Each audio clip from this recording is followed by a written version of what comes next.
Qirg'izistondan O'zbekistonga original Ganapilus oqtarib o'tayotgan qardoshlarga alohida video, originali qanaqa bo'lishini ko'rib olinglar, chunki poddelka mahsuloti orada tarqab qolyapti. E'tibor beramiz. Korobkani ustida Skocha Vapco brendi bilan bo'ladi. Buni biz hozir ochgan edik. Kesib ochasiz buni, ana chiqib kelgandan keyin sizga mana bu holatda gana keladi. Endi bu ganani qopqog'ini ochib qaraydigan bo'lsak, ustini mana qulog'ida original pechati bor.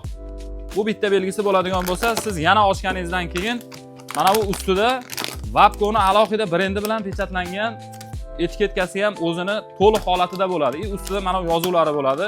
Siz buni olishda ustida mana bu yangi kelgan partiyani bunaqa yozuv kelmagan, yo bunaqa holatda kelmagan, yo so'gi bunaqa kelgan degan gaplarga ishonmang.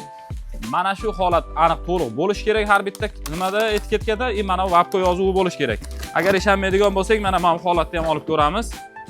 Buni ham ochib qaraydigan bo'lsak, xuddi mana shu qulog'ida yana nomer o'sha originalligi haqidagi pechati bor, salafanning ichida mana bu holat bor.